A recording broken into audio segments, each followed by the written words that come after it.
Habibi ఈ video చూస్తే shock అవుతారు. లాస్ట్లో ట్విస్ట్ అయితే ఉంది, తప్పకుండా చూసేయండి. ఎయిర్పోర్ట్లో చివరి ఘట్టం పూర్తి చేసుకొని వచ్చేసాను. ఇది కొత్తగా ఇంట్రడ్యూస్ చేశారు ఇక్కడ. మీకు కనెక్టింగ్ ఫ్లైట్ ఉన్నది అంటే మీరు బయటకు వెళ్ళి మళ్ళీ డిపార్చర్లోకి వెళ్ళి బోర్డింగ్ పాస్ని స్కాన్ చేసుకొని క్యూలో నుంచొని లగేజ్ వేయాల్సిన అవసరం లేదు. ఎందుకంటే ఇక్కడే మీ లగేజ్ వేసేయవచ్చు. దీనివల్ల మీ టైం చాలా సేవ్ అవుతుంది.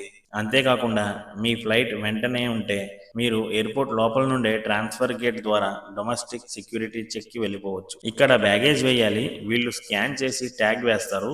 అప్పుడు మీరు బోర్డింగ్కి వెళ్తే మీ దగ్గర ఉన్న బోర్డింగ్ పాస్ స్కాన్ చేసి లగేజ్ వెయిట్ అది చెక్ చేసుకొని ఏ గేట్కి వెళ్ళాలో చెప్తారు, అలాగే ఎలా వెళ్ళాలో కూడా చెప్తారు. అదే మీ దగ్గర టైం ఉంది అంటే బయటకు వెళ్ళి వస్తాను అన్నా కూడా వెళ్ళొచ్చు. బట్ ఇక్కడ లగేజ్ వేసేసి వెళ్తే చాలా ఈజీ అయిపోతుంది మనకి. ఒక విధంగా చెప్పాలి అంటే ఇది డొమెస్టిక్ ట్రాన్స్ఫర్ అన్నమాట. ఎగ్జిట్ అయిన వెంటనే మీకు ఇది కనిపిస్తుంది. మరిన్ని ఇలాంటి వీడియోస్ కోసం నా ఛానల్ మై వన్ లైఫ్ని సబ్స్క్రైబ్ చేసుకోండి. మా సలామా.